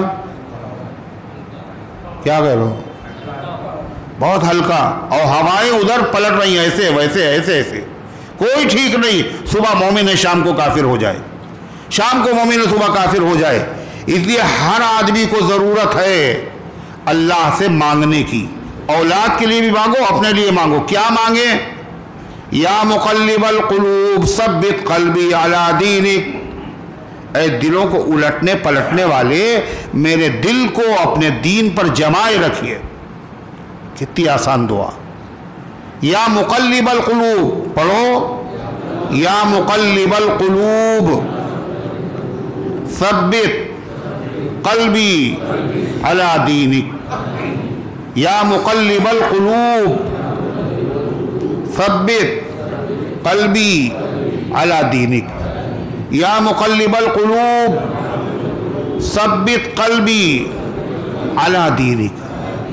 یہ دعا، اے دلوں کے پلٹنے والے میرے دل کو دین پر جمائے رکھیے۔ ایک صحابی نے دیکھا یہ دعا کون مانگ رہا ہے؟ اللہ کے نبی۔ کون مانگ رہا ہے؟ اللہ کے نبی۔ اللہ کے نبی تو گناہوں سے معصوم، آپ کا دل تو پلٹے گا نہیں، آپ تو رہنما ہیں، آپ تو ہدایتی کے لیے آئے، مگر آپ یہ دعا مانگ رہے ہیں۔ تو صحابہ سب سمجھدار تھے، دین سمجھداروں نے قبول کیا سب سے پہلے۔ تو ان صحابی نے کہا اے اللہ کے رسول، اس کا مطلب یہ ہے آپ چاہتے ہیں کہ یہ دعا ہم لوگ پڑھیں، اور صحابہ کیا ہیں؟ سب کے سب ہدایت یافتہ۔ اولئک هم المہتدون اولئک علی ھدی من ربہم اولئک هم المفلحون۔ مگر اللہ کے نبی کے وہ صحابہ کیا کہہ رہے ہیں؟ حضور ہمیں لگتا ہے آپ یہ چاہتے ہیں کہ ہم لوگ یہ دعا پڑھیں۔ پھر انہوں نے یہ بھی کہا اے اللہ کے رسول، کیا آپ کو ہمارے بارے میں یہ اندیشہ ہے؟ غور سے سنیے گا، صحابی کہہ رہے ہیں حضور کیا آپ کو ہمارے بارے میں اندیشہ ہے کہ صراط مستقیم پر آنے کے بعد کیا ہم دین سے پھر جائیں گے؟ صحیح راستہ ہمیں مل گیا، کیا ہم اپنا راستہ بدل دیں گے؟ کیا آپ ہمارے بارے میں یہ سوچ رہے ہیں؟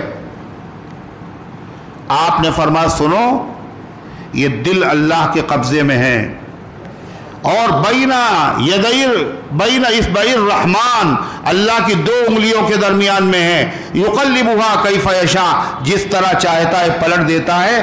ناز نہ کرو اپنی عبادت پہ، ناز نہ کرو اپنے خاندان پہ، ناز نہ کرو، ڈرتے رہو اور آخر وقت تک اللہ سے مانگتے رہو اے اللہ دلوں کے پلٹنے والے ہمارے دل کو دین پر جمائے رکھی۔ اگر یہ دعا مانگتے ہوتے اور بچوں کو سکھائی ہوتی تو آج وہ بچے اس دین سے دوسرے مذہب کی طرف نہ جاتے۔ اب یہ وقت جو ہے کیا ہے، اب تک تو نہیں کی ہے مگر اب کیا ارادہ ہے بھائی، ہر نماز میں تو یہ دعا مانگیں گے اپنے لیے، گھر والوں کے بھی لیے۔ اللہ فرماتا والکافرون هم الظالمون، اور کافر لوگ ہی ظالم ہیں، یعنی کافروں نے اپنا بڑا نقصان کیا، ایمان نہیں لائے، لہذا قیامت کے دن ان کے نجات کی کوئی سبیل نہیں ہے، نہ سفارش نہ نیکیاں، محروم ہے۔ اللہ تعالیٰ ان گزارشات کو قبول فرمائے، عمل کرنے کی توفیق عطا فرمائے۔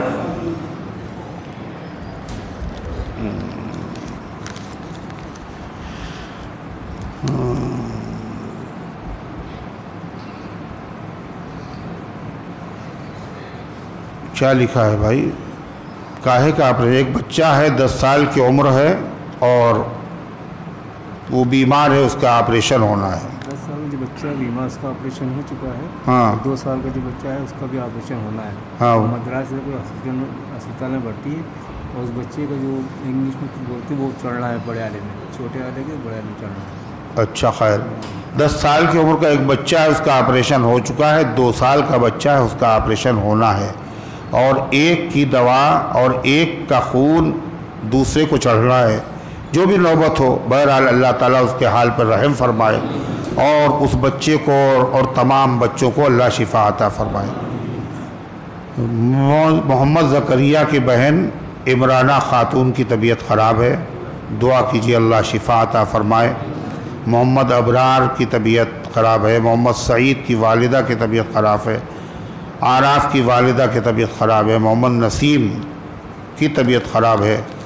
اللہ ان تمام بیماروں کو اور امت کے تمام بیماروں کو شفا عطا فرمائے۔ مصطفیٰ علی کے پیٹ کے اوپر ٹیومر تھا، بچپن میں آپریشن کروایا تھا، کچھ مہینوں پھر ٹیومر بن گئے، 5 سال بعد دوبارہ آپریشن ہوا، کچھ مہینے کے بعد پھر ٹیومر ہو گیا، سرجری کچھ دنوں تک صحیح رہا، چوتھی بار پھر پیٹ میں ٹیومر بن گئے، اب اس میں زخم ہو گئے، 2 سال سے پٹی بن رہی ہے، زخم ٹھیک نہیں ہو رہا ہے۔ اللہ ان کے حال پر رحم فرمائے، فیروز علی کے بیٹے مصطفیٰ علی کے حال پر رحم فرمائے، اور امت کے تمام بیماروں کے حال پر رحم فرمائے، اور سب کو اللہ تعالیٰ شفائے کاملہ عاجلہ مستمرہ دائمہ عطا فرمائے۔ اللہم صلی علی سیدنا وعلی آل سیدنا کما تحب و ترضى عدد ما تحب و ترضى اللہم انت السلام ومنک السلام تبارکت یا ذا الجلال والاکرام۔ اے اللہ ہم سب کی حاضری کو اپنی رحمت سے قبول فرما، ایمان کامل عطا فرما، اعمال صالحہ کی توفیق عطا فرما، نفس و شیطان کے دھوکے سے، برے کاموں سے، بری باتوں سے اے اللہ ایک ایک امتی کی حفاظت فرما، رحمت والے، مغفرت والے، جنت والے کام کرنے کی توفیق عطا فرما۔ یا مقلب القلوب ثبت قلوبنا علی دینک، اے اللہ ہم سب کے حال پر رحم فرما۔ اے اللہ جو بچے، جو بچیاں، جو بھائی، جو بہنیں دین اسلام سے پھر گئے، اے اللہ صراط مستقیم سے ہٹ گئے، ان کے دل تیرے قبضے میں ہے، اللہ ان کو صراط مستقیم کی طرف واپسی کی توفیق عطا فرما، اور اے اللہ ایک ایک ایمان والے اور ایمان والی کی جان کی، مال کی، عزت کی، عقیدوں کی، اعمال کی اے اللہ حفاظت فرما۔ اے اللہ ہمارے ملک کی، ہمارے وطن کی، ہمارے شہر کی فرقہ پرستوں کی شرارت سے حفاظت فرما۔ اے اللہ جہاں کہیں تیرے بندے پریشان حال ہے، غیب سے ان کی مدد فرما، عالم اسلام میں امن و امان قائم فرما۔ اے اللہ جو لوگ اس ملک میں نفرت کی آگ لگانا چاہتے ہیں، اے اللہ ان کے منصوبوں کو خاک میں ملا دے۔ اے مالک مدارس کی، مساجد کی، مراکز اسلامیہ کی حفاظت فرما۔ اے اللہ جنہوں نے دعاؤں کے لیے کہا ہے، ان کا ہم پر حق ہے، یہ وہ امید رکھتے ہیں، ان سب کے نیک مقاصد میں کامیابی نصیب فرما۔ اے اللہ جن کو رشتوں کی ضرورت ہے، ان کے لیے مناسب رشتوں کے انتظامات فرما۔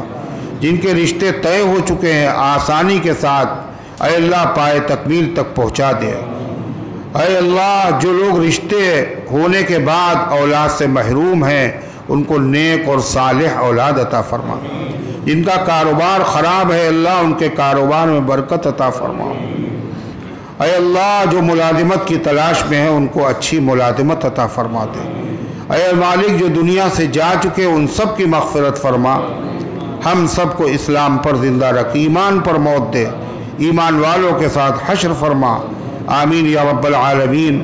وصلی اللہ علی النبی الکریم برحمتک یا ارحم الراحمین۔